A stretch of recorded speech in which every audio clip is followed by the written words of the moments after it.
প্রিয়জনের সাথে ঝগড়া হয়ে যোগাযোগ বন্ধ হয়ে গেছে। এমন অবস্থায় কি করলে প্রিয়জন কোনোদিনও তোমাকে ভুলতে পারবে না? কোনোদিনও প্রিয়জন তোমাকে জীবন থেকে সরাতে পারবে না। আজকে আমি এই বিষয়টা নিয়ে কথা বলবো। চলো ভিডিওটা স্টার্ট করছি। যদি মনে হয় আজকের ভিডিও থেকে তোমাদের একটুও ভালো লেগেছে তাহলে ভিডিওটিকে লাইক করো আর চ্যানেলটিকে সাবস্ক্রাইব করে আমার সাথে থেকো। চলো শুরু করা যাক। প্রথম পয়েন্ট, দেখো বন্ধুরা, যখন থেকেই প্রিয়জনের সাথে ঝগড়া অশান্তি হওয়া স্টার্ট হয়েছে, ঝগড়া হওয়ার পর প্রিয়জন হঠাৎ করেই কিছু না বলে যোগাযোগ বন্ধ করে দিয়েছে, তোমাকে সব জায়গা থেকে ব্লক করে দিয়েছে। এবার তুমি ভাবছো যে ও আমাকে ব্লক করে দিয়েছে মানে আমার জীবন থেকে সরে গেছে। এটা কিন্তু একদমই না। সে তোমাকে ব্লক করে দিয়েছে, তোমার সাথে যোগাযোগ বন্ধ করে দিয়েছে ঠিকই, কিন্তু সে কিন্তু সব সময় তোমাকে দেখে, চাই অন্য প্রোফাইল থেকে হোক, চাই বন্ধুর প্রোফাইল থেকে হোক, চাই যেমনভাবে হোক, ও তোমাকে দেখে। এইবার তোমাকে প্রথমত কি করতে হবে এটা তুমি ভালো করে বুঝে নাও। প্রথমত এটা করতে হবে যে যখন সেই মানুষটা তোমাকে ও সরিয়ে দিল জীবন থেকে, বা ওই মানুষটা তোমার সাথে যোগাযোগ পুরোপুরি বন্ধ করে দিল, তুমি করবে কি, ওর চোখের সামনে থেকে পুরোপুরি গায়েব হয়ে যাবে। ফেসবুক, ইউটিউব বা ইনস্টাগ্রাম, যেখান থেকেও যত সোশ্যাল মিডিয়া আছে সেই সোশ্যাল মিডিয়া থেকে নিজেকে পুরোপুরি সরিয়ে নাও। দরকার পড়ে অন্য কোনো নাম্বার থেকে তুমি সোশ্যাল মিডিয়া চালাও, তুমি যদি না থাকতে পারো সেটা আলাদা ব্যাপার, চালাও, অন্য জায়গা থেকে করো যেখানে ও নেই। ও যাতে তোমাকে না দেখতে পারে, ও যদি তোমাকে দিনের পর দিন দেখে, স্টক করতে পারে, তুমি কি করছো না করছো সেটা জানতে পারে, তাহলে কিন্তু কাজ হবে না। তাই প্রথমত তোমাকে এটাই করতে হবে যে ওর চোখের সামনে থেকে নিজেকে গায়েব করে দিতে হবে, ওর চোখের সামনে থেকে নিজেকে সরিয়ে ফেলতে হবে, যাতে ওই মানুষটা তোমাকে চোখের সামনে না দেখে তোমাকে একটু একটু করে মিস করা শুরু করে। দেখো, যখনই ঝগড়া অশান্তি হয়, যখনই যোগাযোগ বন্ধ হয়, তখন কিন্তু সেটা রাগের মাথা হয়। এবার রাগ যখন কমে যাবে, সেই মানুষটার মাথা যখন ঠান্ডা হবে, সেই মানুষটা কিন্তু তোমাকে খুঁজতে থাকবে, সেই মানুষটা কিন্তু তোমাকে একবার হলেও চাইবে। এটা মানুষের সাইকোলজি। তাই তোমাকে ওর চোখের সামনে থেকে গায়েব হয়ে যেতে হবে, ওর চোখের সামনে থেকে সরে যেতে হবে, যাতে ওই মানুষটা তোমাকে মিস করার সুযোগ পায়। এই অবস্থাতে তুমি কিন্তু আবার ওকে স্টক করতে যেও না, ওকে খুঁজতে যেও না, ওর সাথে কথা বলতে যেও না, একদম না। কাউকে ওর কথা বলতেও যাবে না। বুঝতে পারলে? সেকেন্ড পয়েন্ট এটাই যে এই যে ওই মানুষটা তোমার সাথে তো খারাপ ব্যবহার করলো, তার কোনো একটা কারণ আছে। সেই মানুষটা ছেড়ে দিয়ে চলে গেল, তারও একটা কারণ আছে। তার প্রধান কারণ কি, তোমার মধ্যে কিছুর একটা কমতি, যেই কমতিটার জন্য সেই মানুষটা তোমার সাথে থাকতে চাইছে না, তার জন্য সে ছেড়ে চলে গেছে। এর জন্য তোমাকে কি করতে হবে, ওর সাথে তো দেখা পুরো বন্ধ হয়ে গেল, ওর চোখের সামনে থেকে গায়েব হয়ে গেল, ও খুঁজে পেল না তোমাকে।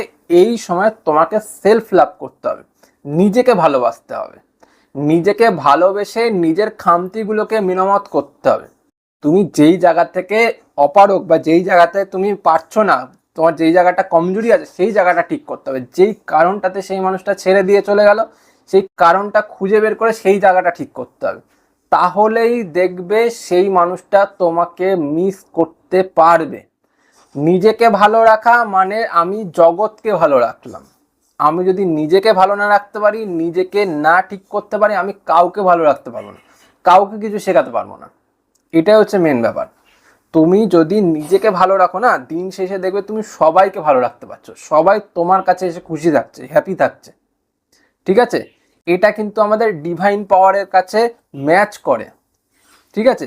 তাই জন্য আমি বলছি, তোমরা যদি এটা চাইছো যে তোমার প্রিয়জন তোমাকে কোনোদিনও না ভুলতে পারুক, তাহলে তোমাকে প্রথমতই এটা করতে হবে, নিজেকে ভালো রাখতে হবে, খুশি রাখতে হবে। নিজেকে খুশি রাখতে পারলে তুমি সব কিছু ঠিক করতে পারবে। থার্ড পয়েন্ট, পজিটিভ অ্যাফার্মেশন করতে হবে। দেখো, এই যে তুমি নিজেকে ভালো রাখছো বা সেই মানুষটার থেকে গায়েব হয়ে যাচ্ছ, দেখতে দিচ্ছ না সেই মানুষটাকে, এই পুরো বিষয়টা তখনই কার্যকর হবে যখন তুমি নিজের ভেতর থেকে পজিটিভিটিতে ভরে উঠবে। একটা পজিটিভ অ্যাফার্মেশন যদি তুমি প্রত্যেক দিন নিয়ম করে করতে পারো এক জায়গায় বসে, তাহলে কিন্তু তুমি অনেকটা বেটার রেজাল্ট পাবে। পজিটিভলি অ্যাফার্মেশন যদি তুমি জীবনের মধ্যে আনতে পারো, বেশিক্ষণ না, তুমি 10 মিনিটে অ্যাফার্মেশন করো না, নিজে পজিটিভ আছো, আর এই পজিটিভ থাকার জন্য তুমি আমাদের বিশ্ব ব্রহ্মাণ্ডকে শুধু ধন্যবাদটুকু জানাও, ব্যাস, আর কিচ্ছু না। তুমি পজিটিভ থাকো মন থেকে, আমি ভালো আছি, আমি খুশি আছি, আমার কোনো কষ্ট নেই, আর সাথে আমি আমার বিশ্ব ব্রহ্মাণ্ডকে অনেক ধন্যবাদ জানাই, কারণ সে আমাকে পজিটিভ রেখেছে, আমাকে ভালো রেখেছে, আমাকে খুশি রেখেছে, ব্যাস এইটুকুই। প্রিয়জনের জন্য কিছু বলতে হবে না, প্রিয়জনকে নিয়ে কোনো কথা উল্লেখও করতে হবে না। তুমি নিজেকে বলো যে আমি পজিটিভ, আমি ভালো আছি, আমি খুশি আছি, এর জন্য আমি বিশ্ব ব্রহ্মাণ্ডকে ধন্যবাদ জানাই। এটাই করো 10টা মিনিট করে রোজ, অনেকটা বেশি রেজাল্ট তুমি পাবে এর থেকে। বোঝা গেল? Last point, visualization. এই যে এত কিছু করেছে, এত কিছু সম্পর্কের মধ্যে চলেছে, তার মধ্যে ভালো কিছু অবশ্যই আছে, নিজের জীবনে ভালো কিছু ম্যানিফেস্ট অবশ্যই করেছো। এবার তোমাকে সেটাই করতে হবে। তুমি যেই জিনিসগুলো ওর সাথে মিলে ভালো করেছো, সেই ভালো বিষয়গুলোকে ম্যানিফেস্ট করো, সেই বিষয়গুলোকে তুমি ভিজুয়ালাইজ করো। এই যে ওর সাথে থাকার সাথে সাথে যে তুমি কিছু স্বপ্ন দেখেছিলে, তোমার কিছু আশা আকাঙ্ক্ষা দেখেছিলে, কিছু ভালো থাকার স্মৃতি দেখেছিলে, এই বিষয়গুলোকে ম্যানিফেস্ট করতে হবে প্রত্যেক দিন। প্রত্যেক দিন তোমাকে ভিজুয়ালাইজ করতে হবে। ভিজুয়ালাইজ মানে কি? তুমি সেই বিষয়টাকে চোখের সামনে আবার গড়ে তুলতে দেখছো, আবার সেটাকে হতে দেখছো, আবার এটা দেখছো যে তুমি ভালো আছো, খুশি আছো, ওর সাথে হ্যাপি আছো। এই হ্যাপি থাকা, খুশি থাকা, ওকে নিয়ে স্বপ্ন তৈরি করা, এটার কারণেও কিন্তু অনেক ভালো থাকা যায়। এবার যখনই তুমি ভিজুয়ালাইজেশন করতে পারলে, যখন তুমি ভিজুয়ালে দেখতে পারলে সেটা, সেটা কিন্তু তোমার লাইফে ঘটবে। সেই মানুষটা কিন্তু তোমাকে ওইভাবেই ভালোবাসবে, কারণ তুমি যেই এনার্জিটা তৈরি করলে সেই এনার্জিটা তার কাছে গেল, সেই মানুষটাও সেইটাই দেখতে পেলো।